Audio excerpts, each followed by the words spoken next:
In this video हम discuss करेंगे कि जो ब्रेकिंग न्यूज़ है या फिर जो फास्ट इंफॉर्मेशन है उसके साथ एक फंडामेंटल प्रॉब्लम क्या है। और उसी चीज़ को समझने के लिए सबसे फर्स्ट हम एक एग्जांपल से स्टार्ट करेंगे। उसके बाद ये देखेंगे कि जो ब्रेकिंग न्यूज़ है जो फास्ट इंफॉर्मेशन है उसके साथ प्रॉब्लम क्या है। एंड अल्टीमेटली देखेंगे कि जो सेप्टिसिज्म है वो एक हद तक इम्पोर्टेंट क्यों है। Let's start with an example.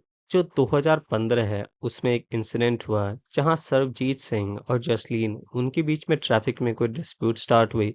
और उसके बाद जो जसलीन कौर है उसने जो सरबजीत सिंह है उसका एक पिक्चर लिया और उसे फेसबुक पे डाल दिया। और उस पे एक अच्छा खासा लिखा भी उस पोस्ट पे, जिसमें इन्हें सिंपल वर्ड ये अक्यूज किया गया कि जो सरबजीत सिंह है वो एक मॉलेस्टर है। और समहाउ ये जो पूरा पोस्ट है एक हद तक फेमस हो गया, हर एक जगह शेयर करने लग गए लोग इसको, मीडिया ने इसे कैच कर लिया। और उसके बाद जो सरबजीत सिंह है उसका मीडिया ट्रायल स्टार्ट हुआ, जो मीडिया है इस न्यूज़ को एक्सटेंसिवली कैरी आउट करने लग गए। सरबजीत सिंह जो है हर एक जगह इंटरनेट पे थे, न्यूज़ पे थे। इवन कई सारे जो सेलिब्रिटीज हैं वो इसके बारे में पोस्ट करने लग गए। और इसका अल्टीमेट इम्पैक्ट ये पड़ा कि सरबजीत सिंह जो है उसने अपना नौकरी खो दिया, उसकी पूरी रेपुटेशन चली गई। बट बाद में कुछ साल बाद हमें ये पता चलता है कि जो सरबजीत सिंह हैं वो गिल्टी नहीं थे।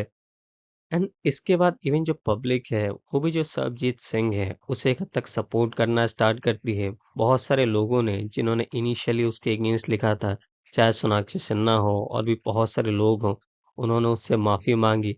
और इनिशियली हम में से ज़्यादातर लोगों का जो रिएक्शन है वो सोनाक्षी सिन्हा टाइप होता, क्योंकि दिल्ली में एक क्राइम अगेंस्ट वुमेन एक बहुत ही बड़ी प्रॉब्लम है, not just in Delhi, all over the India. और उस कारण से जैसे ही कहीं पे इस टाइप का इंसिडेंट होता है हम एक हद तक जल्दी सेंसिटिव हो जाते हैं। हमें लगता है कि वुमन ही एक हद तक विक्टिम होगी। और इस केस में जो उस वुमन है जो जसलीन है उसने इसी इमोशंस का मिसयूज किया। और इसी कारण से जो सरबजीत सिंह है उसे इतना झेलना पड़ा, मीडिया ट्रायल्स का स्टार्ट हुआ, लोगों ने उसे एक हद तक डिमोनाइज कर दिया, उसकी पूरी जॉब चली गई। बट हमें ये भी ध्यान रखना चाहिए कि इस केस में जो सरबजीत सिंह है उसे एक हद तक गुड एंडिंग मिल गई, उसे जेल नहीं जाना पड़ा। बट हर एक केस में ऐसा नहीं होता। And just to understand what it feels like getting blame for a crime जो कि आपने कमिट नहीं किया। कोई भी ऐसा इंसिडेंट रिमेंबर करिए अपने लाइफ से, अपने स्कूल से, जहाँ पे आपको एक हद तक ब्लेम किया गया हो या फिर कई बार आपको पनिश किया गया, बट आपने वो जो चीज़ है वो करी नहीं है। उस समय जो हमारे अंदर इमोशंस होती है, जहाँ हमें लगता है कि पूरी दुनिया को ही तबाह कर दूँ, बहुत ही बुरा सा लगता है, बहुत ही नेगेटिव टाइप की फीलिंग है। और इसके जगह इमेजिन करके देखिए कोई इंसान 10 साल 20 साल जेल में रहता है किसी ऐसे क्राइम के लिए जो उसने कमिट नहीं किया। अब ये जो सरबजीत सिंह का केस था वो पूरी तरीके से इंटेंशनल नहीं था। ऐसा नहीं था कि जो मीडिया चैनल्स हैं या फिर जो लोग हैं उसे एक हद तक फ्रेम करना चाह रहे थे। बट इसके जगह इमेजिन करिए एनी सेंसेशनल न्यूज़ जहाँ पे जो न्यूज़ चैनल्स हैं उसे अच्छे खासे व्यूज़ मिल सकते हैं। या फिर कोई ऐसा इंसिडेंट जहाँ पे जिसे अक्यूज़ किया गया हो वो कोई ऑपोजिट साइड से हो, उसकी पॉलिटिकल आइडियोलॉजी अलग हो। अब इस केस में क्या करती है मीडिया, धीरे-धीरे उस इंसान को एज़ अ विलेन पोर्ट्रे करने लगती है। बट बाद में कई बार हमें ये पता चलता है कि ही इज़ एक्चुअली इनोसेंट। और इसका वन ऑफ द एग्जांपल आपको सुशांत सिंह राजपूत के केस से मिल जाएगा। सुशांत सिंह राजपूत का जैसे इंसिडेंट स्टार्ट हुआ, कई मीडिया चैनल्स ने इसे एक्सटेंसिवली कैरी आउट करना स्टार्ट किया। और कई लोगों ने जो उस समय उसकी गर्लफ्रेंड थी, रिया चक्रवर्ती, उसे एक हद तक डिमोनाइज़ कर दिया गया, उसे एक हद तक ब्लेम करने लग गए। और इस कारण से इसकी पूरी रेपुटेशन खराब हो गई। बट इन रियलिटी उस समय हमें कुछ पता ही नहीं था उस इंसिडेंट के बारे में, क्योंकि इंडिविजुअली रिया चक्रवर्ती, सुशांत सिंह राजपूत के बीच में क्या था, आप पता कर ही नहीं सकते हैं। और इसके बाद भी बिना इस इन्फॉर्मेशन के जो न्यूज़ चैनल्स हैं, उसने इसे डिमोनाइज़ कर दिया गया। और कई लोग तो सेंसेशनल न्यूज़ बनाने के चक्कर में इतने गिर गए कि कई लोग सुशांत सिंह राजपूत की आत्मा से बात करने वाला कंटेंट बना रहे थे, इससे जितना हो सके व्यूज़ कमाया जा सके। And this is not just about कि न्यूज़ चैनल्स में क्या है, न्यूज़पेपर्स में क्या है। आजकल इंटरनेट के ज़माना में हर एक जो डिफरेंट डिफरेंट न्यूज़ चैनल्स हैं, प्लस जो डिफरेंट डिफरेंट पॉलिटिकल पार्टीज़ हैं, इंडिविजुअल्स हैं, उनके अपने-अपने प्रोपेगेंडा अकाउंट है। इससे भी एक हद तक ध्यान रखना इम्पोर्टेंट है। प्लस इवन जो पब्लिक है, वो भी बहुत सारी डिफरेंट डिफरेंट चीज़ों के बारे में पोस्ट करती है। और इस कारण से कई बार कोई जो इंसिडेंट्स हैं, वो कुछ ही सेकंड में ऑल ओवर द इंटरनेट फैल जाता है।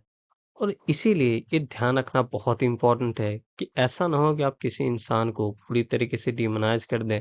हाँ, अगर कोई रॉन्ग इंसिडेंट है, उसके बारे में पोस्ट करना इम्पोर्टेंट है, जिससे एक हद तक इन्फॉर्मेशन फैले। और इनिशियली आपके दिमाग में होगा भी कि हो सकता है इसने ये इस टाइप का क्राइम किया हो। But at the same time दिमाग के एक कॉर्नर में ये ध्यान रखना बहुत इम्पोर्टेंट है कि हो सकता है इसने ऐसा नहीं किया हो। वो स्केप्टिसिज्म एक हद तक बहुत इम्पोर्टेंट है। अब इसका ये मतलब नहीं है कि जो ब्रेकिंग न्यूज़ है या फिर जो फास्ट इंफॉर्मेशन है वो नेसेसरली बैड है, उसका हमेशा नेगेटिव इम्पैक्ट ही पड़ता है।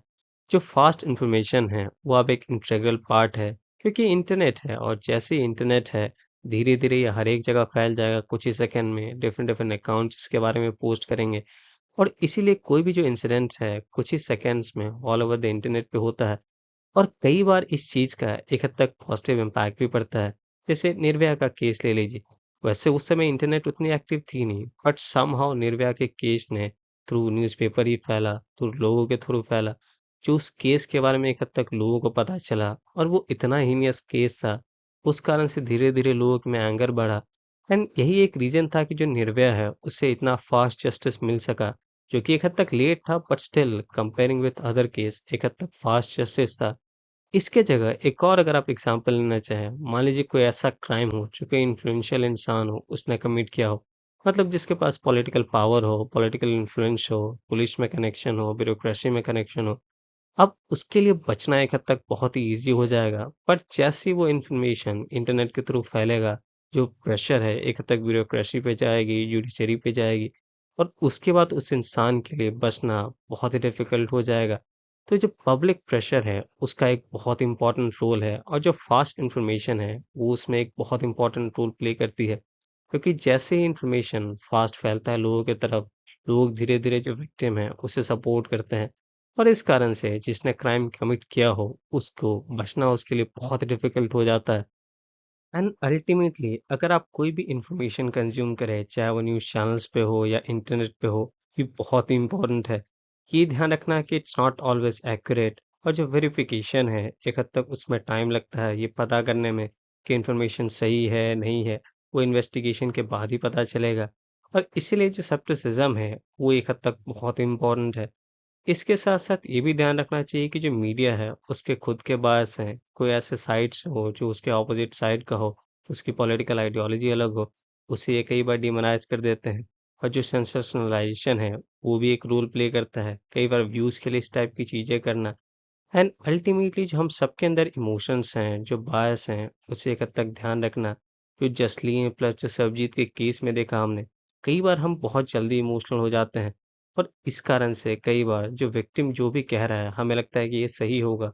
बट एक बाद में हमें पता चलता है कि वो पूरी तरीके से सही नहीं था।